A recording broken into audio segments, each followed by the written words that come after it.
driving back from my sister's place in Sudbury when I saw her. It was late October, one of those nights where the temperature drops faster than you expect, and the highway shoulders are slick with frost. I had my wipers going, and the heat cranked up, and I almost didn't see the shape on the side of the road. But something made me slow down. Instinct, maybe. Or maybe it was just the way the headlights caught something that didn't belong there. I pulled over. She was lying in the shallow ditch just off the shoulder, half on the gravel, half in the frozen grass. She had no coat. She was wearing a cream-colored blouse and jeans, and she was shaking so hard I could see it from 5 feet away. I scrambled down the embankment and got to her, and that's when I recognized her. It was my daughter-in-law, my son Aiden's wife, Sloane. She was conscious, barely. Her lip was cut and there was dried blood on her temple. When I crouched down and took her face in my hands, she opened her eyes and looked at me like she wasn't sure I was real. "It's me," I said. "It's me. It's okay. I've got you." She grabbed my wrist with both hands. Her grip was surprisingly strong for someone who looked like she could barely breathe. "He knew," she whispered. Aiden knew what his brother was doing to me. He knew the whole time. I didn't say anything. I just held her hand and told her not to talk, that we were going to get her somewhere warm, that I wasn't leaving her. And I meant every word, but I won't pretend that what she said didn't settle into my chest like a stone dropping into still water. I felt it go down. I felt it hit bottom. I'm 63 years old, and I have spent most of my life in Northern Ontario. I grew up in Timmins, moved to Sault Ste. Marie when I married my husband Glenn, and when he passed 8 years ago, I stayed because the house was paid off and my sister Deb was 2 hours away, and that was enough. I'm not a dramatic person. I don't catastrophize. Glenn used to say I was the most level-headed woman he'd ever known, and I took that as the compliment it was meant to be. But what happened in the months before I found Sloane in that ditch shook me in ways I'm still sorting through. And I think you need to understand how it started, all the way back, before you can understand what I did about it. Aiden is my younger son. He's 34 now. He married Sloane 4 years ago, and I was happy about it, genuinely happy, not just politely happy. Sloane Farquhar was the kind of woman you want for your son. She was a dental hygienist in the Sioux, practical and warm, funny when you got to know her. She grew up in Wawa, which is not an easy place to come from, and she had a quietness about her that wasn't shyness. It was more like she'd learned early that not everything needed to be said out loud. I understood that. I liked her immediately. My older son is Callum. He's 38, 4 years older than Aiden, and he has always been a different kind of person. I love him. He's my son. But I have never been blind to what he is.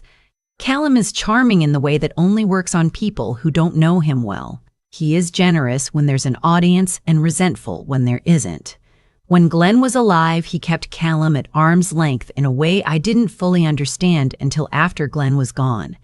After the funeral, when we were going through Glenn's papers, I found a letter he'd written and never sent. It was addressed to me. It said, "If anything happens to me, watch how Callum handles the property." I love him, but watch him. I kept that letter in the drawer by my bed for 2 years before I told anyone about it. I told Deb eventually. She wasn't surprised. Glenn had left me the house in the Sioux, the 40 acres we bought in the late 90s outside of Chapleau, and a small rental property in town that brought in about $1,800 a month. Not a fortune. Comfortable. I managed it myself and didn't think much about it because it was mine, and no one had any claim to it while I was alive and well. Callum started coming around more after Aiden and Sloane got married. That in itself wasn't strange. What was strange was the way he talked about Sloane. At first it was small things, a comment here and there, nothing you could directly call out. "She seems a bit quiet, doesn't she?" "I hope Aiden knows what he's getting into. She's not really from here, is she?"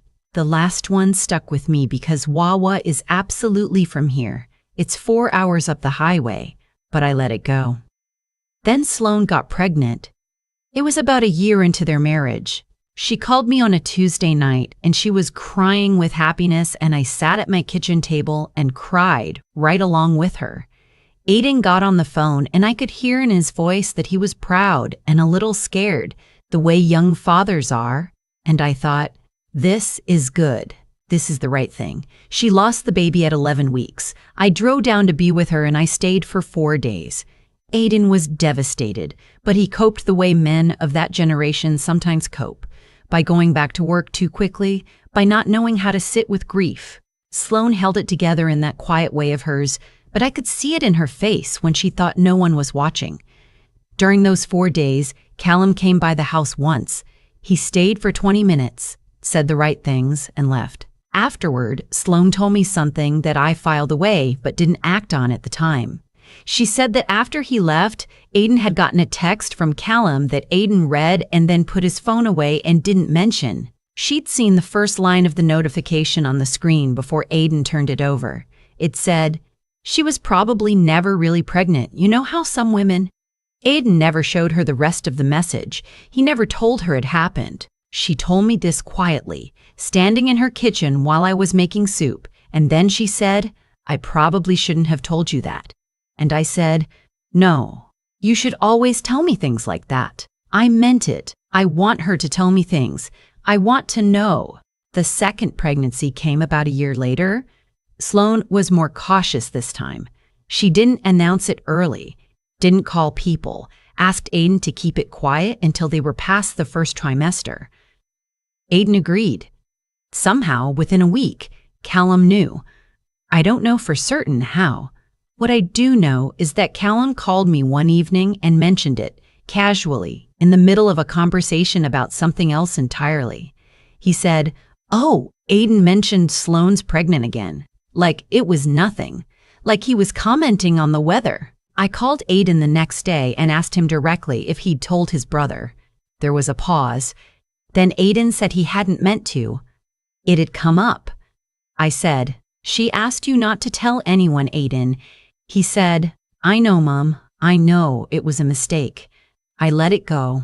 Sloane didn't mention it to me, so I assumed either she didn't know or she'd let it go too. I didn't push. But something had shifted in the way Callum behaved around Sloane after that. Not dramatically. Nothing you could point to in a single moment. Just a kind of low-grade campaign. He would make plans with Aiden that happened to conflict with things Sloane had already arranged. He would tell Aiden things about Sloane's family. Her father had apparently had some financial trouble years ago, and Callum found this and used it, dropped it into conversations, made it sound like Sloane came from instability. He told Aiden, at some point that fall, that people at his work knew Sloane from before and had said things. He was always vague about what things, who people, but he said it enough times that it planted something. Aiden told me some of this, not realizing, I think, what he was doing. He'd call to vent, and I'd listen, and I'd ask questions, and slowly I started to understand the shape of it. Callum wanted Sloane gone. I didn't know why yet. I would find out. The thing I haven't told you yet is about the Chaplot property. When Glenn was dying, it was pancreatic cancer. It moved fast. We had about 5 months from diagnosis to the end. He sat me down and told me he wanted to change how the property was registered. He was worried about probate, about taxes, about the practical mechanics of what happens when a spouse dies and the survivor is left with assets and paperwork and grief all at once. He'd spoken to a lawyer, and the recommendation was to put both Aiden and Callum on the title as joint tenants, so the land would transfer automatically without going through the estate. I agreed. I was exhausted and frightened, and I trusted Glenn's judgment. We signed the papers. What I didn't fully absorb at the time, and what Glenn perhaps didn't explain clearly enough, is that as a joint tenant, either of my sons could theoretically force a sale if they chose to. Not easily, not without legal process, but it was possible. The land was worth somewhere between $300,000 and $400,000 by the time all this was happening, because a developer had started sniffing around the area and comparable properties had sold high. Callum knew this. He had known it since Glenn died, I think, though he'd never said anything directly to me. He'd been waiting, I eventually came to understand, for a situation where he could push. The situation he created was Sloane. Here's what I pieced together over the following months, partly from what Sloan told me, partly from what my sister Deb dug up, and partly from a conversation I eventually had with Aiden that I will get to. Callum had been telling Aiden, gradually and consistently, that Sloan was going to leave him. He built this narrative. She was unhappy, she told people, she was only staying because of the pregnancy, she had someone else. None of it was true. But he'd said it enough times and dripped in enough invented details that Aiden had started to believe some of it. When you love someone and your older brother, who you've looked up to your whole life, who has always seemed more confident, more knowing, keeps telling you they're going to leave you, eventually it starts to get inside you. And then Callum started on Sloan directly. He had her email address from a family group chain we'd used for Christmas a few years back. He started sending her messages from an address she didn't recognize. Not anything threatening at first, just unsettling. Little things that let her know someone was watching. A comment about what she'd worn to a particular appointment. A mention of a conversation she'd had at work that no one outside the office should have known about. She thought at first it was a patient, or maybe someone from her past. She didn't tell Aiden because she didn't want to worry him. She didn't tell me because she didn't want to seem paranoid. She told me this from a hospital bed in the Salt Area Hospital, about 3 days after I found her on the highway. She'd had a bad concussion, 3 cracked ribs, and hypothermia. The baby, she was 20 weeks along by then, was okay. Her obstetrician told her the baby had come through it remarkably well, and when the doctor said that Sloan closed her eyes and didn't open them again for a long time. I sat next to her bed and held her hand and listened. She'd been driving back from a prenatal appointment in Sudbury. She'd been going to a specialist there because of the earlier loss. It was late afternoon, the light was going flat, the way it does in October, and a truck had come up fast behind her and hit her from behind. She spun. Her car went off the road. The truck didn't stop. She had her phone, but it had slid under the seat in the impact and she couldn't reach it. She tried to get out, and she had, but she couldn't stand properly, and then she'd slipped on the frost and couldn't get back up. She said she lay there for what felt like a very long time. She said she thought about the baby. She said she thought about the messages, and about who might have sent them, and about the fact that Aiden had been distant for months, and she hadn't been able to understand why, and that lying in that ditch, she had started to think maybe she'd imagined it. Maybe she'd made herself smaller than she needed to be. Maybe she should have said something sooner. I squeezed her hand. I said, "You didn't imagine anything." Now, I need to tell you about the truck. There was a man named Fletcher who ran a small auto body and salvage yard about 12 kilometers outside of town. He and Callum had grown up together, gone to the same high school, and he still owed Callum a favor from something years ago that I don't have full details on. The police found the truck within 2 weeks. It had been reported stolen the morning after Sloan's accident, which is the oldest trick in the book, and apparently not as clever as Fletcher thought it was. Surveillance footage from a gas station 30 kilometers from the accident site put a truck matching the description on that road at the relevant time. The stolen vehicle report had inconsistencies. One thing led to another. Fletcher, when he was interviewed, gave up Callum's name inside of an hour. I didn't know any of this in real time. I found out the way you find most things out in a small city, through my sister, who knew someone who worked in the Crown Attorney's office, who mentioned it in confidence to her husband, who mentioned it to Deb. She called me on a Saturday morning and said, "Sit down." I was already sitting down. I sat there for a very long time after she'd finished talking. Then I called Aiden. "This is the conversation I mentioned earlier." He answered on the second ring, and I could hear from his voice that he already knew something was wrong, or maybe he'd been waiting for this call, or maybe he'd been carrying something heavy for a long time and just needed someone to ask him about it directly. I asked him directly, "Did you know what your brother was planning?" There was a silence that lasted long enough that I had to resist the urge to fill it. Then he said, "I didn't know about the truck, Mom. I didn't know he was going to do something like that." I swear. "What did you know?" Another silence.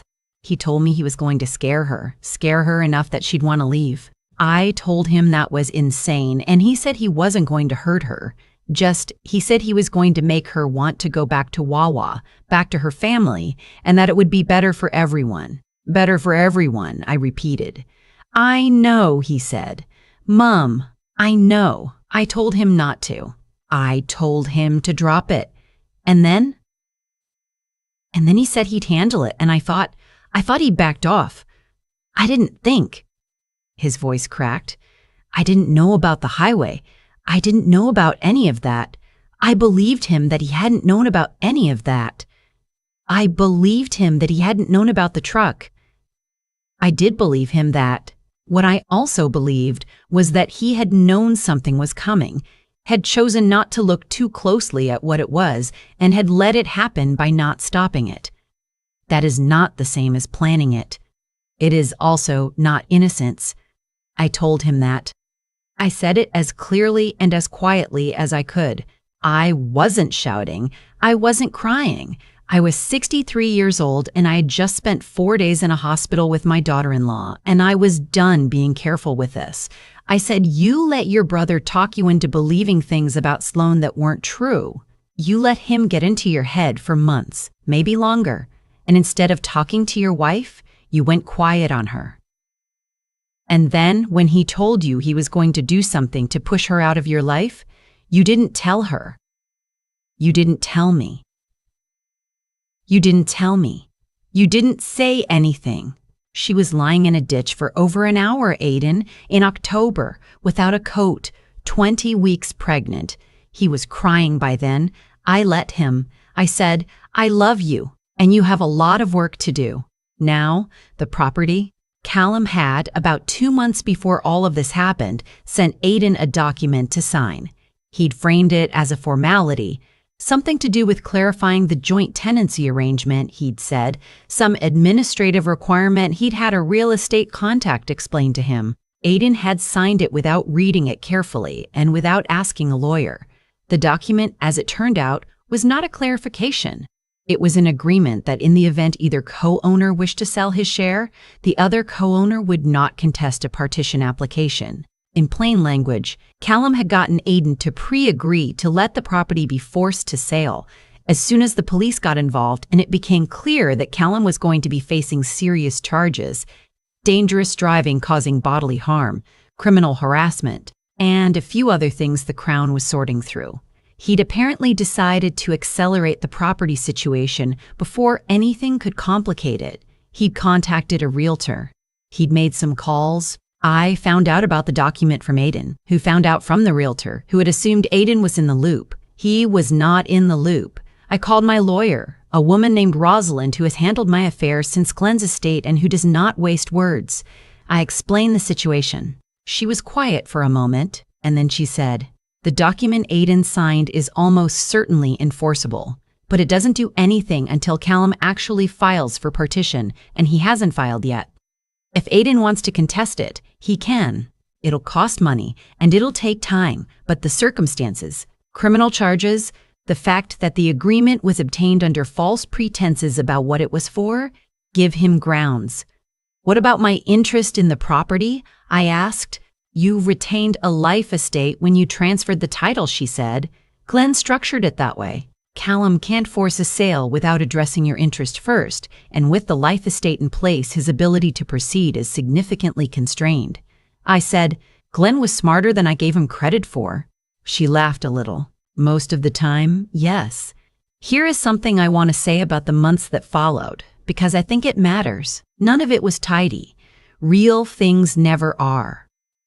Callum was charged in December. The criminal process is slow, and I am not going to pretend I understand all of it, but as of now, he is on bail, the charges are proceeding, and he is not allowed to contact Aiden or Sloan or me. He is living, I'm told, at his friend Fletcher's place, which, given that Fletcher is also facing charges, seems like a bleak situation of his own making.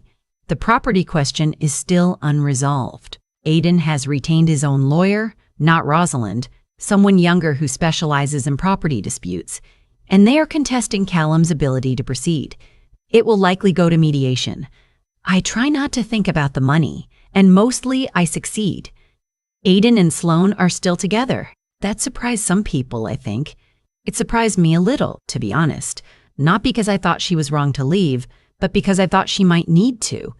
She didn't leave. She asked Aiden to go to counseling, both individually and together, and he agreed immediately. No conditions, no negotiating. He is going twice a week. She told me a few weeks ago, on the phone, that it was hard, but that she could see him trying in a way she hadn't seen before. He's showing up, she said. Good, I said. That's the only thing that matters right now. The baby. A girl, they found out in November, is due in February. Sloane's pregnancy has been closely monitored since the accident, and everything looks healthy. I asked Sloane if she'd thought of a name, and she said they'd had one picked out for a while, but had kept it to themselves after the first pregnancy, superstitiously. I told her I understood that completely. She said, "We'll tell you after she's born. I promise you'll be the first call." My sister Deb drove up from Sudbury the week before Christmas, and we cooked a turkey and opened wine and sat at my kitchen table until midnight talking, the way we did when we were young and the world seemed less complicated. She asked me if I felt like I'd done the right things, looking back. I thought about it for a while. I said I thought I'd done what needed doing, which is a little different. The right thing is a standard I'm not sure any of us meet perfectly. What I know is that I didn't look away. When Sloane told me what she'd seen on Aiden's phone all those years ago, I filed it. When I started to understand what Callum was doing, I paid attention. When I found her in that ditch, I stopped the car and I got out, and I held her face in my hands. That's what you can do, mostly. You can stop the car. Deb raised her glass and I raised mine, and we didn't say anything, which is the particular language of sisters who've known each other long enough. Outside the kitchen window, it was snowing, the thick, quiet snow that settles on everything and makes the dark feel softer. I thought about Glenn's letter in the drawer, and the 40 acres outside Chapleau, and the little girl not yet born who would need people around her who didn't look away. I thought, I can be that. I have been that before. I know how. That's enough. That's where this story ends, not with everything resolved. Because life doesn't resolve, but with the people I love still in it and still standing. Some of us more steadily than others, but standing. If this story stayed with you at all, I hope it's the part about stopping the car. That's the only part that was really mine to do. Everything else, the lawyers, the charges, the slow work of rebuilding, belongs to other people. But the stopping, that was mine. Take care of each other. The people who will stop for you are worth more than anything you own. I've been thinking a lot lately about what Callum actually believed he was doing. I don't think he woke up one morning and decided to be a villain. That's not how it works in my experience. What happens is smaller than that. It's a series of choices, each one a little easier than the last, because the one before it already moved the line. He told a half-truth about Sloane to Aiden, and nothing bad happened, so he told another. He sent her those messages, and she didn't figure it out, so he went further. Every time he wasn't stopped, he took it as permission. That's not a mystery. That's just what happens when someone who wants something badly enough convinces themselves that wanting it is justification enough. What I keep coming back to is Aiden's part in it, because that's the harder thing to sit with. Callum, I can understand in the way you can understand something without excusing it. But Aiden knew something was wrong, and he chose not to know more.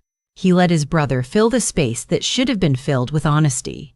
He let Sloane become a problem to be managed instead of a person to be trusted.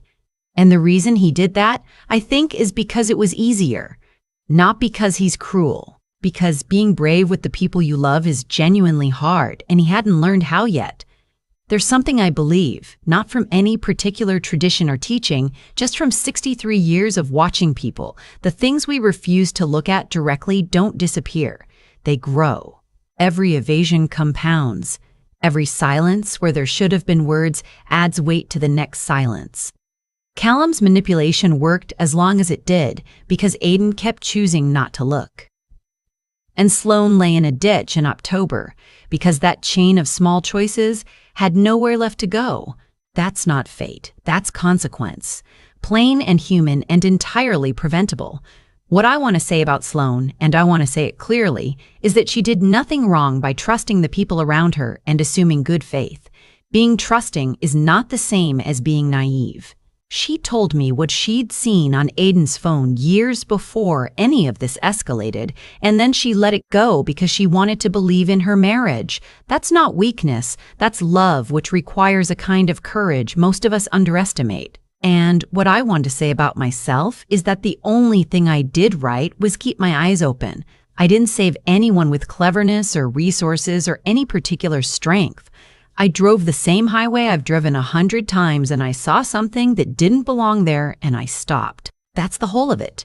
Deb asked me once if I thought things happened for a reason. I told her I thought things happen and then we decide what they mean. What I decided this meant was pay attention to the people you love, to what they're not saying as much as what they are, to the small signs you can explain away if you want to, and to whether you actually want to. Sloane's daughter will be born into a family where people stopped looking away. I think that matters. I think it's the kind of thing that shapes a life, even if she'll never know the specific story behind it. She'll just grow up knowing that her grandmother stops the car. That'll be enough. The hallway light on the second floor was on. I noticed it the moment I pulled into the parking lot. It was 7 in the morning, 3 days before the 35th anniversary of Hartwell Home Care, and nobody was supposed to be up there. The second floor of our building had been closed for renovation since October. The contractor had finished the week before. There was nothing up there but empty offices, new drywall that still smelled like paint, and the storage room where I kept the founding documents in a fireproof cabinet my late husband had picked out himself. I sat in my car for a moment longer than I needed to. Then I got out, unlocked the front door, and started toward the staircase. Mrs. Hartwell. I turned. It was the building maintenance man, a quiet fellow who had been servicing our HVAC and electrical systems for going on 6 years. I never had to call him twice, and he never charged for things that didn't need fixing. I respected that about him. He was standing near the utility closet at the end of the main corridor, and he was not smiling the way he usually did. "The second floor," he said, keeping his voice low. "Don't go up the main stairs. Someone's up there, and I don't think they want to be seen." He paused. "I was going to call you." I came in early to check the new ventilation, and I heard voices. I looked at him for a moment. "How many?" "2, maybe 3. I asked him if he could let me in through the back service entrance that connected to the freight elevator. He nodded and said nothing else, which I appreciated. I had built Hartwell Home Care from a spare bedroom in our house in Oakville, Ontario. 35 years ago, my husband and I had a kitchen table, a phone book, a photocopied business license, and $600 in a joint checking account. We sent elderly clients to hospital appointments. We sat with people who had no family. We helped newcomers navigate the healthcare system when they couldn't yet do it themselves. Over the years, we grew. Not fast and not carelessly. We grew the way things grow when you pay attention to them. Slowly, with roots. My husband passed 11 years ago. After that, I ran it alone. By the time of our 35th anniversary, we had 4 branch offices across southwestern Ontario: Oakville, Hamilton, Burlington, and one we'd opened 2 years prior in Kitchener. We had just under 200 employees. We had contracts with 3 regional health authorities, and we had a gala dinner booked at a hotel in Burlington that I had been looking forward to for the better part of a year. I also had a director of operations named. I'll call him my director of operations because that's the role that matters here, not his name. He had come to us 8 years ago with impeccable references, a calm manner, and a talent for making complicated things seem simple. I had trusted him completely, more than I should have as it turned out. I followed the maintenance man through the back corridor. He held the freight elevator door for me, then stayed downstairs. I pressed the button for the second floor. The elevator opened onto the small service hallway behind the storage room. I stepped out carefully. The floor was new. The contractors had replaced the laminate, and it didn't creak the way the old one used to, which I was grateful for right then. I could hear them before I reached the corner. 2 voices. My director of operations, unmistakably, and a woman I didn't recognize at first, then did, my accounts manager. She'd been with us for 4 years. I had promoted her myself. I pressed my back against the wall and I listened. What I heard took me several minutes to fully understand and a few more to believe. The short version is this. They had been preparing to move 3 of our major health authority contracts to a new company, a company that did not yet formally exist, but that my director of operations had been quietly incorporating for the past 7 months under his wife's name. They had been copying client data, operational procedures, and staffing records. They had been having quiet conversations with at least 2 of our branch supervisors, people I had hired, people who had been to our staff Christmas parties, people whose children's names I knew, and the timing was not an accident. The 35th anniversary gala was in 3 days. Several of our health authority contacts, our insurance broker, our bank manager, and 2 members of our board of advisors were all attending. My director of operations had arranged it so that certain contract renewal paperwork I believed had already been filed, had not in fact been filed. The renewals were technically in a grace period. If I signed nothing in the next 72 hours, 2 of the 3 contracts would default to open tender. And he had already spoken to someone at the health authority, I gathered, someone who could expedite a new application. He was going to let me walk into that gala and celebrate 35 years while the company quietly bled out underneath me. I stood in that hallway for a long time after their footsteps moved toward the front offices. My hands were flat against the new drywall.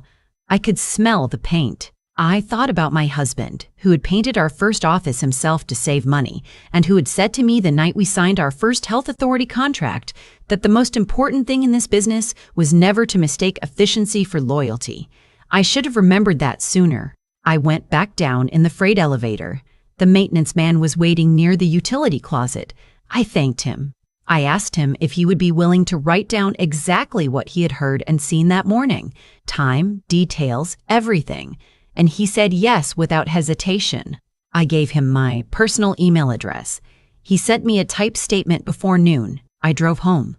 I did not cry until I was in my own driveway, and then I only gave myself about 4 minutes for it because I didn't have time for more than that. Then I called my daughter-in-law. I want to say something about my daughter-in-law because she is important to this story in a way I hadn't expected and hadn't, if I'm honest, made room for. My son had married her 5 years earlier. She was a lawyer, not corporate law, family law primarily, but she was sharp and she was calm and she had a way of listening that made you feel like the problem was already half solved. I had been polite to her since the wedding, warm even, but I had never brought her into the business. I told myself it was to keep things clean, professional. The truth, which I understood better afterward, was that I had been protecting my territory. I hadn't wanted to share the thing I'd built. I called her that morning because my son was traveling for work and because I needed someone who could think legally and quickly and who I could trust to not panic. She answered on the second ring. I told her everything in one sitting at my kitchen table while the coffee went cold between us. She listened without interrupting. When I finished, she was quiet for a moment and then she said, "Okay, here's what we do first." The first thing was the contracts. She called a colleague who did corporate law and got me an emergency consultation that same afternoon. Within 2 hours, I understood exactly what the grace period meant, what my options were, and what I needed to sign and by when. The contracts were not as lost as my director of operations believed. There was a provision I had apparently negotiated years ago. My husband had insisted on it, actually, that gave us extended cure periods in the case of administrative delay. He had found the right people, but he had not done his homework thoroughly enough. That was the first mistake he made. The second was underestimating my accounts manager's conscience. I say that because the accounts manager, the woman whose voice I had heard upstairs that morning, came to my office at 3 o'clock that afternoon. She sat down across from my desk and she looked like she hadn't slept. She told me she had been involved. She told me how. She told me she had not understood when she first agreed how far it was going to go and that when she'd realized she had felt sick about it for weeks. She put a USB drive on my desk. It had copies of everything, the emails, the draft incorporation documents, the spreadsheets showing the diverted client data. I asked her why she was telling me. She said she kept thinking about the woman whose discharge paperwork we'd handled 3 years ago, a 91-year-old client who had no family and who had sent us a card at Christmas every year since. She said she couldn't be part of something that would abandon people like that for the sake of someone else's profit. I didn't fire her that day. That decision came later, and it was complicated, and it involved my lawyer's advice and several conversations I won't detail here. But I want to be clear that what she did that afternoon changed the outcome of everything that followed. My daughter-in-law and I spent the next 2 days doing what I can only describe as the most concentrated work of my life. We gathered documentation. We met with my corporate lawyer. We contacted the health authorities directly, not through the normal channels, but through relationships I had built over 30 years, a deputy director I had sat on a committee with, a regional coordinator whose mother had been one of our first clients. I explained what was happening. I provided the evidence. I asked for patience while we put the legal process in motion. The health authorities were, to their credit, professional and measured. They asked questions. They reviewed what we sent. They did not pull the contracts. We also contacted the RCMP's Commercial Crime Unit. That process was slower and more procedural than anything in the movies, which is to say it involved a great deal of paperwork and several days of waiting. But the file was opened. On the evening before the gala, I sat at my kitchen table with my daughter-in-law and my son, who had come home a day early when I'd finally told him what was happening. He had been upset, first frightened, then furious, then quietly focused in the way he gets when he's decided something. He had been working in our Hamilton branch for 3 years, learning the operational side. I had been letting him learn, but keeping him at arm's length from the bigger decisions. Another thing I understood better afterward. We didn't cancel the gala. I had thought about it. My daughter-in-law thought we should proceed, and her reasoning was sound. Canceling would raise questions we weren't ready to answer publicly, and the relationships I needed to maintain were the ones that would be in that room. So we went. I wore the navy dress I had bought for the occasion in September. I stood at the front of that hotel ballroom, and I thanked our staff and our partners and the health authority representatives who had come. I talked about my husband, because I always do at these things, and because it's true that none of it would exist without him. I talked about what 35 years in home care had taught me, which is that the work is never really about the business. The business is just the structure that lets the work continue. My director of operations was seated near the back. He smiled when I made eye contact. I smiled back. 3 weeks later, he was served. The legal proceedings that followed took time, as these things do, and I won't pretend the months after were easy. There were staff meetings that were hard to run. There were clients who heard rumors and needed reassurance. There were mornings when I drove to the office wondering if I had made the right decision about every single thing. But the contracts held. The branches stayed open.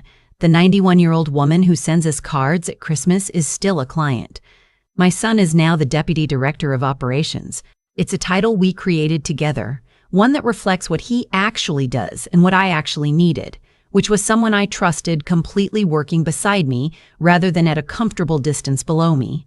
My daughter-in-law is on our board of advisors. She attends every quarterly meeting and asks questions I wouldn't have thought to ask. I kept the company. I kept the 35 years. I kept what my husband and I built in that spare bedroom in Oakville with a phone book and a photocopier and $600. What I gave up was the idea that protecting something means keeping it entirely to yourself. That was the harder lesson. Harder than any fraud case, harder than any contract clause, harder than standing in that service hallway listening to people I trusted plan their exit while I celebrated. The hardest thing was understanding that I had held the reins so tightly for so long that I had left myself alone in a way I didn't have to be. I think about the maintenance man sometimes. He came in early that morning to check a ventilation system. He could have finished his work, said nothing, and gone home. He didn't. I asked him once, later, why he hadn't just stayed out of it. He said he'd worked in this building for 6 years and watched me hold the door for every single person who came through it. He said that seemed worth mentioning. I thought about that more times than I can count. If you've ever built something, a business, a family, a life, and found yourself wondering whether the people around you see it the way you do, whether they understand what it cost, whether they would fight for it the way you would, Sometimes they do. Sometimes they're waiting for you to let them. And sometimes the person who tells you the truth is the one you least expected, standing in a back corridor at 7 in the morning, keeping his voice low. Tell me in the comments, if you had been the one who heard those voices, would you have walked back out? Or would you have stayed and listened until you knew enough to act? I've had a lot of time to think about cause and effect since all of this happened. Not in any mystical sense, I'm too practical for that, but in the plain, observable way that certain choices ripple outward and determine what comes back to you, sometimes years later. My director of operations didn't become the person he became overnight. He made a series of small decisions, each one slightly more dishonest than the last, and each one that went unchallenged made the next one easier. That's how it works. Not with a thunderclap, with quiet accumulation. He looked at everything I had built and decided it was available to him, and that decision was the result of a long chain of smaller ones he'd made long before he ever walked through our door. What happened to him afterward? The legal proceedings, the professional consequences, the reputation he will spend years trying to rebuild. That wasn't punishment handed down from somewhere. It was just the end of that chain. Actions have weight. They go somewhere.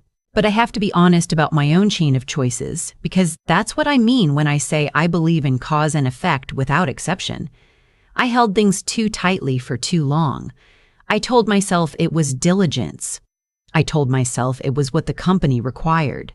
The truth is, it was fear dressed up as competence. I was afraid that if I let anyone in fully, my son, my daughter-in-law, people who genuinely cared, something would shift. Something I had carried alone since my husband died would have to be shared, and I didn't know who I would be if I put some of it down. That choice had consequences too. It left gaps. It left me isolated in ways I couldn't see from the inside, and someone saw those gaps and decided to use them. The thing about integrity is that it isn't something you have or don't have. It's something you practice or don't in small moments when no one is watching. My accounts manager had been practicing the opposite for a while, and she knew it. That's why she came to my office that afternoon. Not because she got caught, she didn't know I'd been in that hallway. She came because she had been carrying the weight of those small decisions, and it had become unbearable. That's also cause and effect. Conscience has a way of compounding interest. My daughter-in-law didn't owe me anything. I hadn't been unkind to her, but I hadn't made room for her either. She helped anyway, and she helped completely, and when I asked her later if she had ever felt shut out, she paused for a moment and then said, yes, a little, but that she'd understood it wasn't personal. That answer told me more about her character than anything she did during those 72 hours. Resilience isn't the absence of being hurt. It's the decision to remain generous anyway. What I want to say, because I think it matters, is that intelligence without honesty is just cleverness, and cleverness without integrity eventually turns on the person holding it. My director of operations was a genuinely smart man. That intelligence, unmoored from anything decent, brought him to a closed room on a second floor, planning the undoing of something 35 years in the making. Wasted. All of it wasted. I kept the company. I kept the staff, I kept the contracts, but the thing I'm most grateful for is simpler than any of that. I finally let people stand beside me, and the view from there, I'll tell you, is considerably less lonely. I spotted her through the windshield before she saw me. She was sitting on a bench near the Rose Garden in Riverside Park, the one by the old bandshell that the city repainted 2 summers ago. My granddaughter was asleep against her shoulder, mouth open, still in her school clothes. There were 2 large suitcases on the ground and a backpack propped against the bench leg. My daughter was staring at the path in front of her like she was waiting for something that wasn't coming. I pulled the car over. I didn't even turn the engine off properly. I just got out. She looked up, and I saw her face and I knew. The way you know things when you've been a mother for 34 years, the way your stomach understands before your brain does. "Mom," she said, and her voice cracked on that one syllable like it hadn't since she was 9 years old and fell off her bike on Maple Grove Drive. I sat down next to her on the bench. I didn't ask anything yet. I put my hand on her knee and I waited. "He told me to leave," she finally said. "My father-in-law. He said I had no place in his family's home.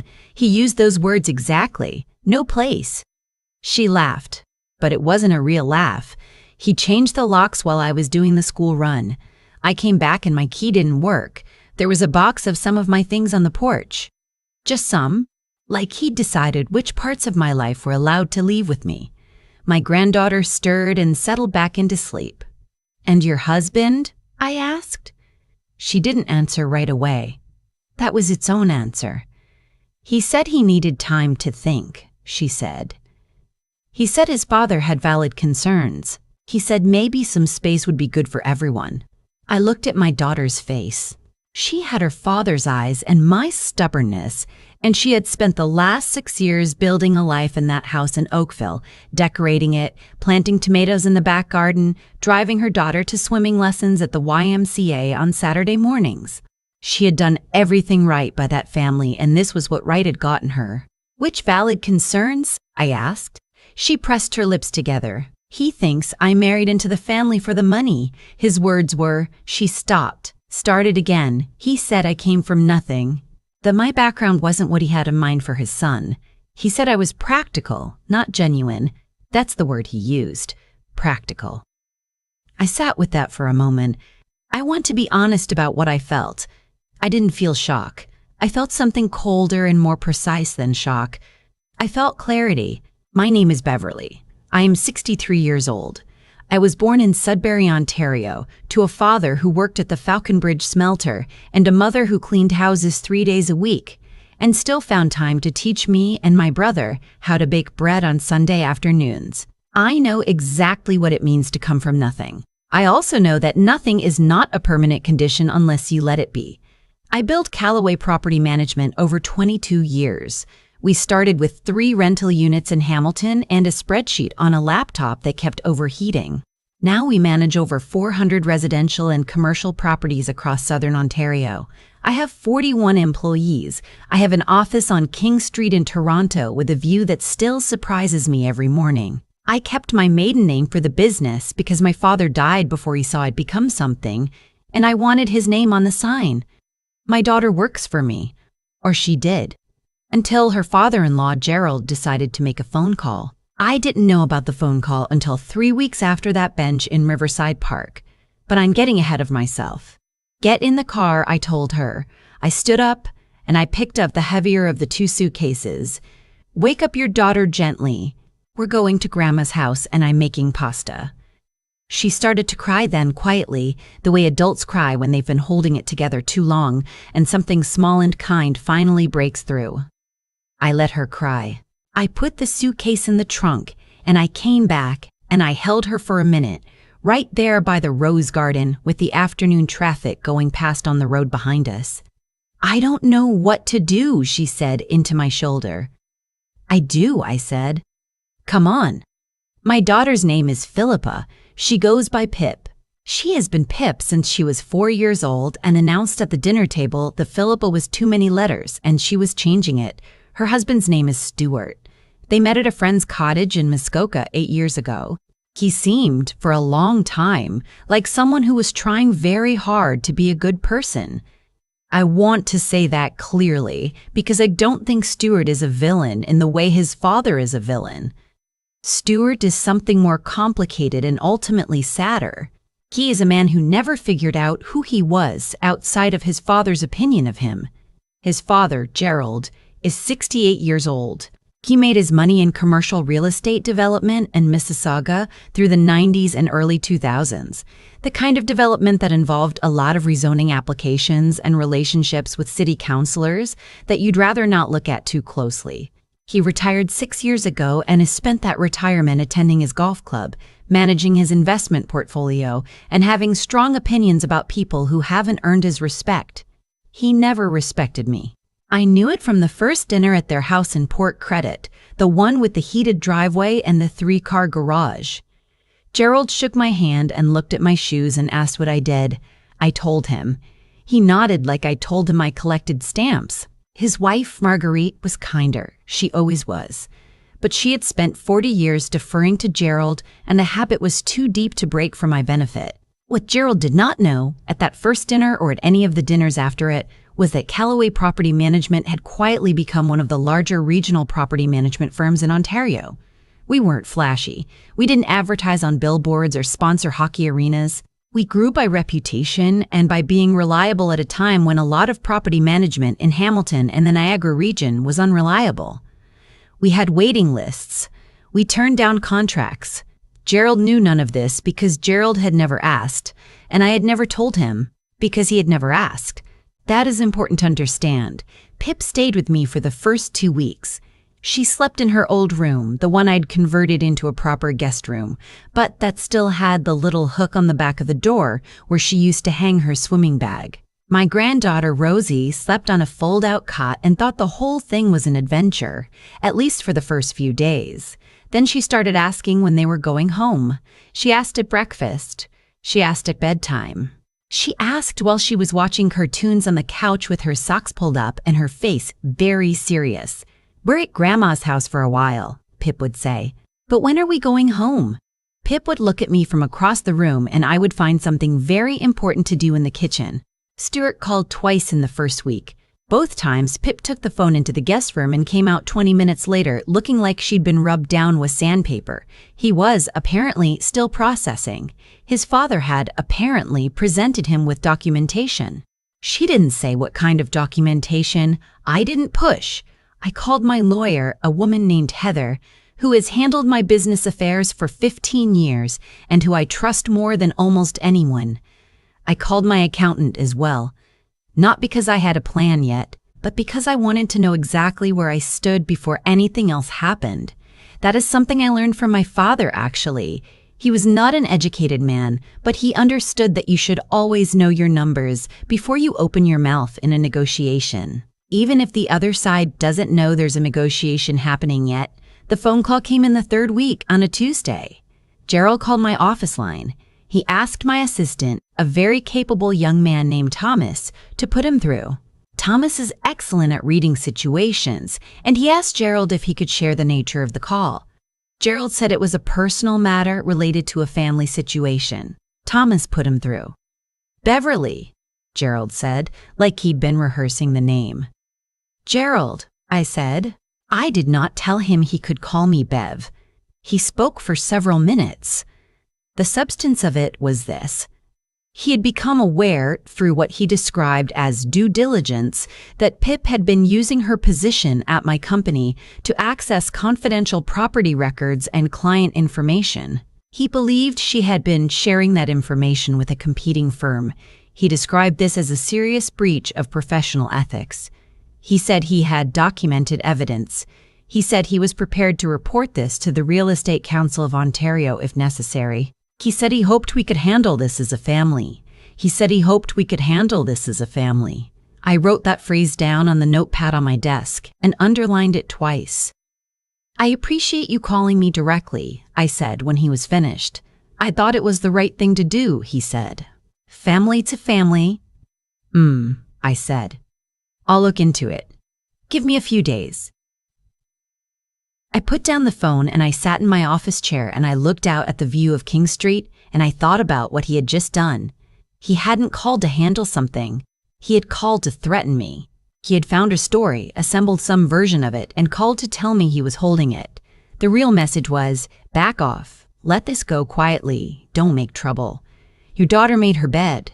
The problem with that strategy, when you use it against someone, is that it requires the other person to be afraid of what you're holding. It requires the threat to be real. I called Heather. "I need you to pull everything we have on Pip's system access for the last 2 years," I told her. "Every login, every document, every download. I want the full picture by Thursday." Then I called my head of operations, a woman named Sandra who has been with me for 11 years and who I would trust with my life. I asked her to do an internal audit of our client data. I wanted to know if anything had moved, if any documents had been accessed outside of normal hours, if there was any pattern that looked wrong. And then I called a private firm that does investigative accounting. Gerald had mentioned due diligence. I was curious to know what his due diligence actually looked like. I was also curious, purely out of professional interest, about Gerald's own property development history, specifically his development projects in Mississauga between 1998 and 2004. I had no reason to look at those years in particular, except that they were the years when Gerald had apparently made the bulk of his money very quickly, and quick money in Mississauga commercial real estate in those years sometimes came with a particular kind of paper trail. I didn't expect to find anything. I was being thorough. That is how I approach most things. Thursday came. Sandra sat across from my desk and put a report in front of me. Pip's system access was entirely normal. She had logged in during business hours, accessed documents relevant to her role as a property coordinator, and had not downloaded or forwarded anything unusual. There were no anomalies. Sandra had cross-referenced against our client database, and there was no evidence of any data having left our systems through Pip's account or through any account connected to her. "There's nothing here," Sandra said. She looked troubled. Whoever told Gerald there was, they made it up, or they were shown something fabricated. I thought about that. I thought about who would want Gerald to believe Pip had done something wrong. I thought about a particular property manager in our Oakville region who had been passed over for a promotion 6 months ago in favor of Pip. I thought about how that particular person had mentioned at a Christmas party 2 years ago that his wife's family knew Gerald's family from the Port Credit Golf Club. Human beings are not as complicated as they think they are. "Okay," I said to Sandra. "Thank you. Keep this between us for now." The call from the investigative firm came the following Monday. They had found something in Gerald's 2001 Mississauga project, not something enormous, not something that would make the news, but something that a regulatory body would find interesting. A planning application that had been filed with documentation that did not match the municipal records from the same period. A discrepancy in the declared land value at the time of a rezoning approval. Small, precise, and the kind of thing that does not simply happen by accident. I sat with this information for 3 days. I want to be honest about that too. I am not someone who enjoys having leverage over another person. I found no pleasure in what was in that report. But I also understood clearly what Gerald had tried to do to my daughter and what he would continue to do if nothing changed. He had locked her out of her home. He had taken her key, put her belongings in a box, and humiliated her in front of her child. He had called her unworthy. He had then fabricated a professional accusation designed to threaten her mother into silence. He had done all of this and was sitting in his heated driveway in Port Credit, waiting for the world to arrange itself back the way he preferred it. I made a call to Heather. Gerald's lawyer contacted my lawyer within a week of receiving our letter. The letter was careful and measured. It outlined the false nature of the allegations Gerald had made against Pip and documented our evidence. It outlined the investigative findings regarding his 2001 development project. It stated that we had no intention of reporting anything to any regulatory body and that we had no intention of speaking to anyone about any of this, provided that certain conditions were met. The conditions were straightforward. Pip would have uncontested access to the matrimonial home while the separation was formalized. Gerald would make no further contact with my office or with Pip's workplace. Any claim that Pip had behaved improperly in her professional capacity would be formally withdrawn in writing to the relevant parties. And Stuart, quietly, through his own lawyer, would acknowledge that the grounds Gerald had provided for his actions were not supported by any evidence. Gerald agreed within 4 days. I suspect his lawyer had a frank conversation with him about his options. Stuart called Pip himself, not through a lawyer. He didn't have the full picture of what had happened. I didn't tell Pip about the report. I didn't need to. That wasn't the point. But he knew enough.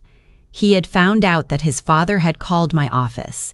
He had found out that what his father had shown him was not what he had said it was. He apologized. I wasn't in the room. Pip told me about it later, sitting at my kitchen table with both hands around a mug of tea. She said he cried. She said she wasn't sure yet what she wanted to do, whether she wanted to try to repair the marriage or not, and that she needed time. She was 34 years old, and she was going to take the time she needed, and she was going to be fine either way. "What did you do, Mom?" she asked me. I knew some things Gerald didn't know. I knew, I said. That's all. She looked at me for a long moment. Did you know, she said slowly, before any of this happened? Did you already know about his development stuff? No, I said, and that was true. I had not known before. I had only known after he called me and told me, by implication, that he thought I was someone who could be threatened. He had told me to look, so I looked. She nodded. She drank her tea. He called me practical, she said. Like it was an insult. I know. Is it an insult? I thought about my father coming home from the smelter with that particular smell on his jacket that I can still bring back if I try. I thought about my mother's hands, dry and cracked in winter, and the way she would rub cream into them every night before bed because she had standards and she intended to keep them. I thought about the first time I signed a lease on a rental property and sat in the parking lot of a Tim Hortons, afterward shaking with a kind of fear that felt almost the same as excitement. No, I said, it's not an insult. It's a description. Pip moved back into the house in Oakville 6 weeks later. She and Stuart are still working things out. I don't involve myself in that. It is their marriage and their decisions, and she is 34 years old. Rosie started back at her school and went to swimming lessons on Saturday morning. She got her yellow badge and called me from the parking lot immediately after, so out of breath from excitement that I could barely understand her. Gerald has not called my office again. I think about him sometimes, not with anger, but with something more like tired recognition. He looked at my daughter and saw her origins and decided that was enough to know about her. He looked at me all those years ago at that dinner in Port Credit and saw a woman from Sudbury with unfashionable shoes and decided that was enough to know about me. He made his judgments early and completely and then spent years living inside them as though they were facts. That kind of certainty is its own punishment. You miss so much. I still drive past Riverside Park sometimes, past the Rose Garden by the old band shell. I think about her on that bench with those 2 suitcases and her daughter asleep against her shoulder. I think about how she looked up at me with that face I have known for 34 years and said she didn't know what to do. I knew. I had always known. Not because I had a plan waiting, but because I have lived long enough to understand that the people who think they hold all the cards have usually only counted their own hand. You have to know your numbers. You have to be practical. That is not an insult. That is everything. I've been thinking, since all of this settled, about what Gerald actually set in motion the day he changed those locks. He thought he was ending something. He thought he was drawing a line around his family and deciding who was allowed inside it. He thought he was protecting something valuable. But what he actually did, and this is the part that stays with me, was hand me a reason to look. And I looked. And what I found was exactly the shape of the man he had spent decades pretending not to be. That is how it tends to work, in my experience. The people who move against you with the most confidence are usually the ones with the most to lose if anyone starts paying attention. Gerald had never been questioned.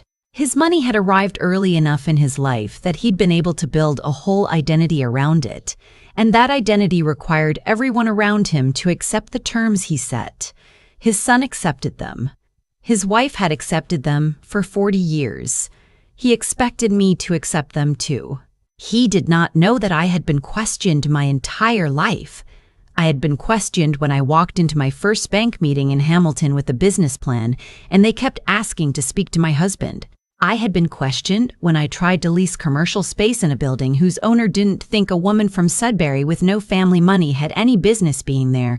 I had been questioned so many times for so many years that I stopped hearing it as doubt and started hearing it as information. Information about the person doing the questioning. Information I could use. That is what I mean when I say that being practical is not an insult. It is the thing that kept me in the room when other people would have left. It is the thing that built 41 jobs and 400 properties and a reputation that Gerald had never bothered to learn about because he had decided too early that I wasn't worth knowing. What I want Pip to understand, and I think she is beginning to, is that none of what happened was about her.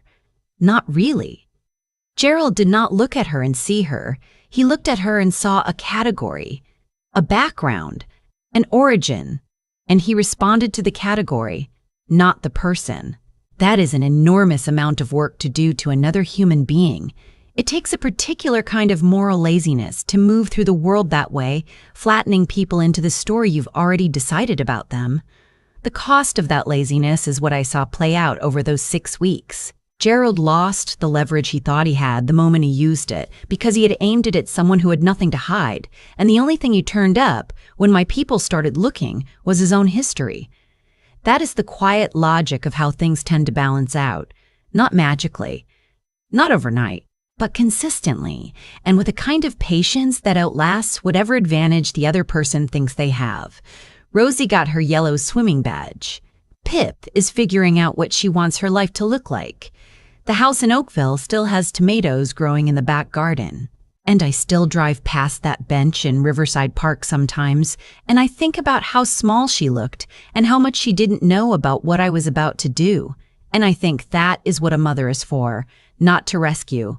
To show up with the car running and say, quietly, "I've got this. Come on."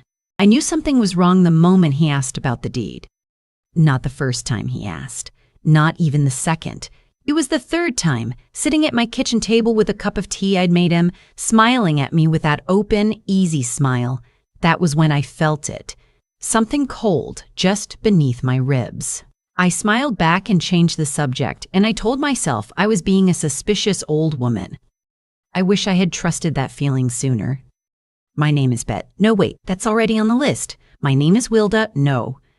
Let me start differently. I am 63 years old. I live in a century home on the edge of Stratford, Ontario, the kind of house that takes more from you every winter than it gives back in the spring, but I have never once wanted to leave it. My husband Gordon built the back deck himself, plank by plank, the summer before he got sick. He died 11 years ago, and I have spent every one of those 11 years learning how to be the only person in charge of a life that was built for two. I am not looking for sympathy. I am just telling you where I stood when all of this began. My daughter, I will call her my daughter because that is what she is and what she has always been. The one fixed point in a life that shifted under me, was 31 when she met him. She called me on a Tuesday evening in October, and I remember thinking she sounded different, lighter, like something she had been holding for a long time had finally been set down. She said she'd met someone at a work event in Toronto. He was in commercial real estate. He was funny and smart, and he had driven her home in the rain without being asked, and she had invited him in for coffee, and they had talked until 2 in the morning. She said, "Mom, I think this is different." I believed her. I had no reason not to.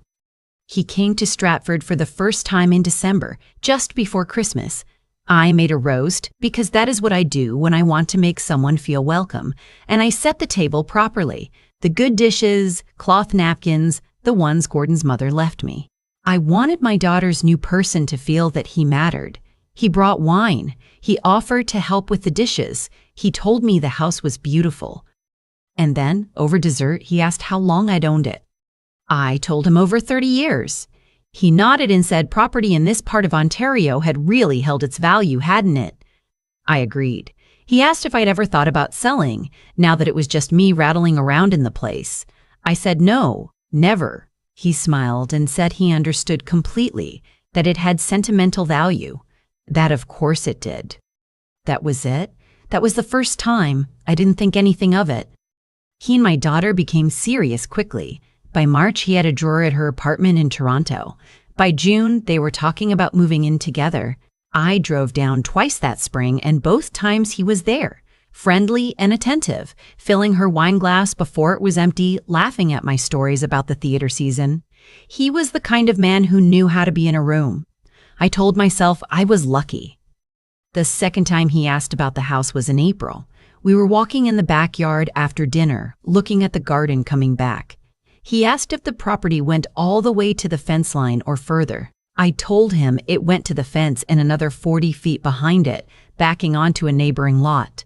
He said, interesting, and asked if I knew the assessed value. I told him I hadn't checked recently. He nodded and said in that helpful, casual voice he had that he could pull the impact assessment for me if I wanted, just so I knew where I stood. As a professional courtesy. I said that was kind of him, but I was fine. That night, alone in my kitchen after they'd gone back to Toronto, I sat with a glass of water and tried to locate what I was feeling. It wasn't quite alarm. It was more like the feeling you get when a door you were sure you closed is open again. A small wrongness. Nothing you could put your finger on. I didn't say anything to my daughter. What would I have said? That her boyfriend asked about my house twice? She would have told me I was reading into things. And maybe I was. Maybe I was just a widow in a big house, too accustomed to my own company, jumping at shadows. So I kept quiet. I watched. By autumn, he had proposed. My daughter called me, crying with happiness, and I cried too because she was happy and I love her, and some part of me genuinely wanted to be wrong about the feeling I couldn't shake. I told her it was wonderful. I told her I couldn't wait to celebrate with her. I meant all of it. The engagement party was at my house. His family came, his mother, a quiet woman from Mississauga who spoke carefully and looked at everything in my house with a flatness that I couldn't quite read, and two of his friends from university. They were perfectly pleasant. Nobody said anything alarming. The evening went fine. Except that at some point, while I was in the kitchen slicing cake, I heard him in the hallway talking to one of his friends. His voice was low and I only caught fragments. I heard the word property.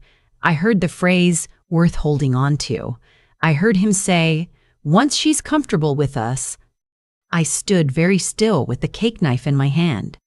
When I came back out, he was laughing about something else entirely, and his friend was reaching for another glass of wine, and nobody looked like they had said anything at all. I replayed those words for weeks. Once she's comfortable with us. I turned them over and looked at them from every angle. It was possible he was talking about something professional. It was possible he was talking about a client's property, a deal at work. It was possible I had misheard. I went through all of those possibilities carefully and honestly. I gave him every benefit of the doubt I had.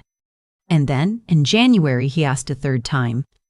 We were sitting at my kitchen table, the same tea, and he brought up a news story he'd read about older homeowners in Ontario being targeted by fraudulent transfer schemes.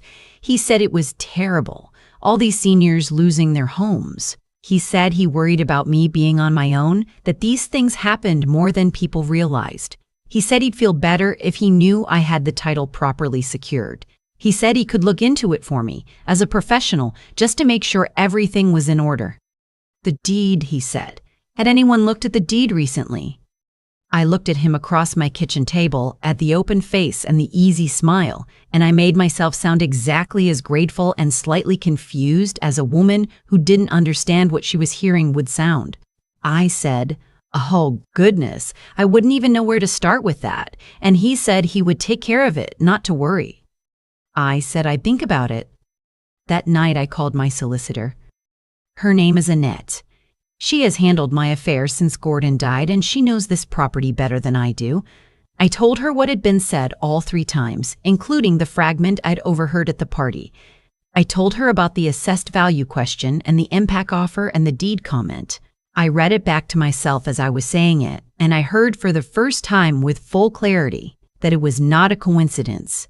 3 separate conversations about the same asset, each one a little more direct than the last. Each one framed as concern for me. Annette was quiet for a moment. Then she said, I'm glad you called. She explained what could happen.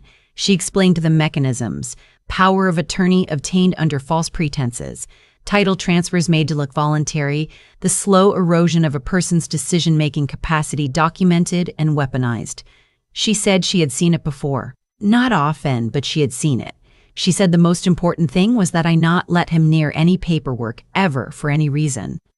I said I understood. She said there was something else I should do. She said I should speak to my doctor and document my own mental fitness. Not because anything was wrong, but because if someone ever tried to claim otherwise, I needed a paper trail that said otherwise first. I made an appointment the following week. My GP at the Stratford General has known me for 20 years. She ran the standard assessments and wrote a letter confirming I was in full cognitive and legal capacity. I put that letter in my safety deposit box at the TD branch on Ontario Street, along with a copy of the deed, a copy of my will, and a letter I wrote myself explaining exactly what I had observed, with dates. Then I waited. I want to be honest about what this period was like, because I think people don't often talk about it. Knowing what you suspect and having no proof is its own particular kind of suffering. I sat across from my future son-in-law at dinners and Christmas and my daughter's birthday in February, and I smiled and passed the butter and asked about his work, and the whole time I was watching. I watched how he spoke to my daughter. I watched whether she seemed happy or whether she seemed managed. I watched for the moments when his attention came to rest on the house, on the shelves where I kept my papers, on the filing cabinet in the small room off the kitchen that I use as an office. He tried once more in February. He mentioned, very gently, that he'd been thinking about their future, about where they might eventually settle down, and that it would mean a lot to both of them if they knew I was set up properly. He said some people found it useful to add a trusted family member to the title, just for continuity, just for peace of mind. I told him very warmly that I had recently updated all my affairs with my solicitor and everything was perfectly in order. I watched his face. Something moved behind his eyes, not quite disappointment, more like recalculation, and then he smiled and said that was wonderful. He was so relieved to hear it. After he left that day, I sat on the back deck in my winter coat and looked at the yard Gordon had tended for 30 years. The fence line at the back, the oak tree that loses a branch every bad winter and keeps growing anyway, and I let myself feel the grief of it, not for myself. I was fine, I was protected, I knew what I was dealing with. I felt grief for my daughter, because she loved him. I was almost certain she genuinely loved him. And what I was watching was either a man who had calculated his relationship with her from the start, or a man who had slowly let greed reshape something that might have begun as real. I didn't know which was worse. I needed to know if she knew. I needed to know if she was complicit or if she was as blind to it as I had been in the beginning. I chose a Sunday in March. I drove to Toronto, told her I wanted to have lunch, just the two of us. We went to a place she liked on Queen Street West, the kind with exposed brick and small plates and natural wine. I watched her. She was happy. She was planning a September wedding and she had fabric swatches in her bag and she wanted to talk about the venue, a farm property near Elora that she'd fallen in love with. She was not performing happiness. She was inside it. So I told her a version of the truth. I told her I had noticed some questions about the house and the property and that I had handled it with my solicitor and that I just wanted to be transparent with her because she was my daughter and there were no secrets between us. I kept my voice neutral. I watched her face. She went still. She said, "What kind of questions?" I told her, the assessed value, the deed, the title transfer suggestion. I listed them plainly, without editorializing, and I watched her face change as I spoke. She said she didn't know, and I believed her. The shame that came into her eyes was not the shame of someone caught. It was the shame of someone who has been kept in the dark and suddenly understands what the dark was for. She cried eventually. Not there in the restaurant, but later when we were walking, when she'd had time to absorb it. She said she needed to think. She said she didn't know what to do. I told her she didn't have to do anything yet. I told her I had taken care of everything that needed taken care of, and that the house was safe, and that the only question left was what she wanted to do with the information. She called me a week later. She was calm. She said she had been paying attention since our conversation, and she had noticed things she hadn't let herself notice before. The way he steered conversations about finances, the way he had asked once about her own RRSP and whether it would be worth consolidating with his. Small things taken alone, that meant nothing. Stacked together, they meant something else entirely. She said she had made an appointment to speak to someone on her own, a counselor. She wasn't ready to say what she was going to do, but she was going to make decisions with clear eyes. I told her I was proud of her. I meant it more than I had meant almost anything. The wedding was still on. She needed time, she said, and I respected that completely. The invitations had gone out. The deposit at Alora had been paid. She kept her own counsel and I kept mine, and we met every Sunday for coffee and didn't talk about him unless she brought it up. 2 weeks before the wedding, she did something I hadn't expected. She asked me to come with her to meet with a family law lawyer. She'd already found someone, a woman in Guelph with a calm, methodical manner who dealt with exactly these situations. The three of us sat together for 2 hours and went through everything. The lawyer explained what a marriage contract could do, what it could protect, and the limits of that protection. She was honest about the fact that a contract was only useful if it was respected. She was also honest about what patterns like the ones my daughter described often preceded. My daughter left that meeting with a clarity in her face that I hadn't seen in months. 3 days before the wedding, she asked him to sign a marriage contract. She told him she had spoken to a lawyer and she felt it was the responsible thing to do. She told him she hoped he understood. He did not take it well. He did not shout. He was not the kind of man who shouted. What he did was go very quiet, and then very reasonable, and then slowly, over the course of an evening, he said things that revealed the shape of him. He said she was being influenced by her mother. He said it was insulting, that she didn't trust him. He said that what he'd been working toward, and he used that phrase, working toward, was a partnership, a real one, and that a contract was the opposite of partnership. He said it like he was the one being wronged. She called me that night at 11:30. She said, "Mom, I need you to know what he just said." She told me everything, and then she said, "And I will hear this for the rest of my life." She said, "I think I've known for a while. I just didn't want it to be true." The wedding day came anyway. Deposits don't get refunded. Families had traveled. She said she wanted to do this her way on her terms in her time. I stood in the second row at a farm near Alora on a Saturday in September, and I watched my daughter walk toward the man she was about to marry, and I have never felt so much at once: love for her, grief for her, a deep and abiding rage that this was the situation we were in, and underneath it all, an absolute certainty that she was going to be all right. She reached the front, she turned to face him. And then, before the officiant had said a single word, she reached into her bouquet, her beautiful September bouquet, dahlias and late summer roses, and she handed me a folded piece of paper. I opened it. It said, "I signed the contract. He didn't. I'm calling it off. Stand with me." I stood up. I walked to the front of that barn in Alora, Ontario, and I stood beside my daughter, and she turned to her guests and she said, in a voice that did not shake, that she had realized she could not go forward with this marriage. She said she was sorry for the inconvenience to everyone who had traveled. She said she hoped they would stay for lunch. Hugh left without a word. His mother left with him. 2 of his friends looked at each other, and then one of them quietly helped himself to a glass of wine, and that, somehow, told me everything I needed to know about how this story had been discussed among people who were not me.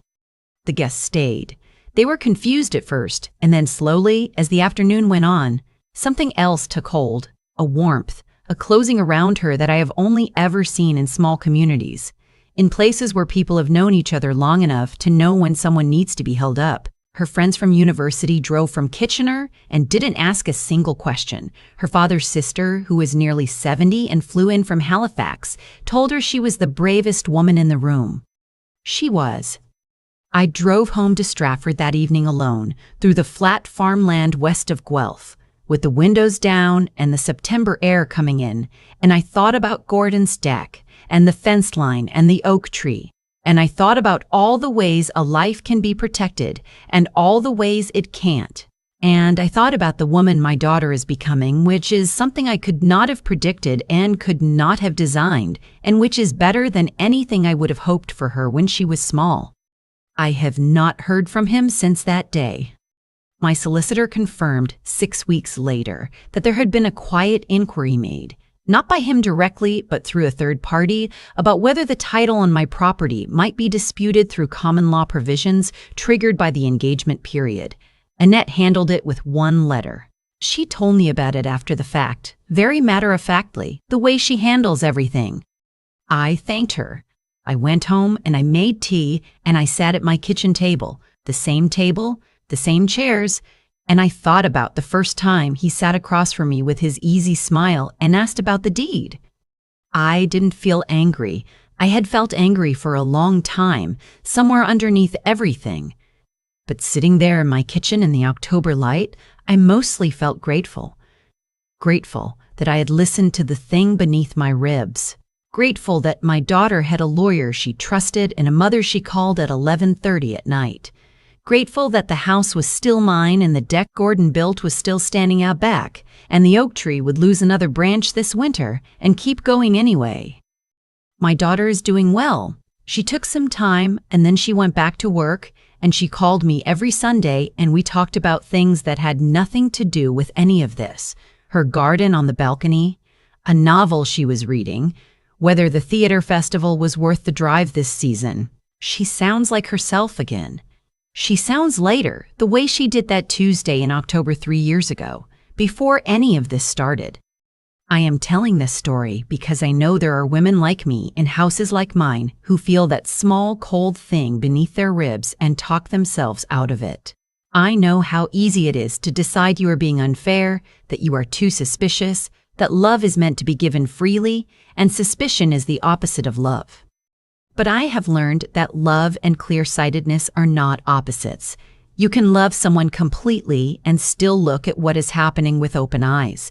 You can want to be wrong and still act on what you know. I kept the deed in a safety deposit box. I kept the letter from my doctor. I kept every date and every conversation written down in a notebook in my nightstand. And when the moment came, my daughter handed me a piece of paper through her own bouquet, and I stood up. That is all any of us can do. Stand up when it matters. Make sure the people we love know we are there. I still sit on that deck most evenings when the weather allows. I still look at the fence line, the back, 40 feet, the tree. Gordon would have known what to do sooner than I did. He was always better at reading people, but I got there. We both got there. The house is still ours.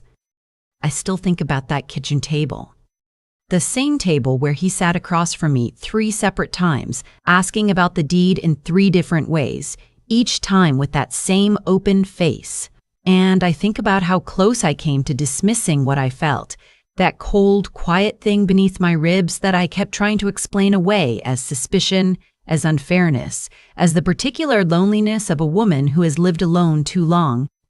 What I've come to understand is that what I felt wasn't paranoia. It was the result of paying attention, and paying attention is something you have to choose over and over, even when it's uncomfortable. Especially then. There's something you need in here. There's something you need to see, trust me, over a long period of time, when they build a life carefully, protect what they've been entrusted with, treat other people as if their dignity matters. It doesn't guarantee you'll never be deceived.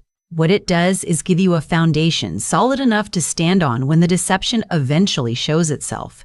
I had that foundation because Gordon and I had built it over 30 years, not with anything grand, but with small, consistent choices about how to live. That matters. It accumulates. When the moment came, I wasn't scrambling. I knew where I stood. And my daughter, watching her find her footing through all of this, reminded me that integrity isn't something you either have or don't. It's something you arrive at, sometimes painfully, by choosing to look at things clearly, even when the truth is going to cost you something. She loved him. That was real. And she still chose to look. That took more courage than most people will ever be asked for, and she was 31 years old, doing it alone in a Toronto apartment on a Tuesday night. I've also learned that being clear-eyed is not the same as being cold. I sat across from him at dinners for months, smiled, passed the butter, asked about his work, and I was also keeping dates in a notebook and meeting with Annette and making sure the deed was locked away. Both things were true at once. You can be warm and still be watchful. You can give people the benefit of the doubt and still protect yourself. Those aren't opposites. They only feel like opposites when someone is counting on you to believe they are. What carried us through? Both of us wasn't luck and it wasn't rage. It was something quieter. It was the willingness to be honest about what we were seeing, even when it was painful. It was the discipline to act carefully instead of reactively. And it was the steadiness to keep going, to show up at that farm near Elora on a September Saturday and do what needed to be done, even with deposits paid and guests seated and years of expectation in the room. The house is still mine. My daughter is still herself. The oak tree lost a branch last winter and it's growing again. That's enough. That has always been enough.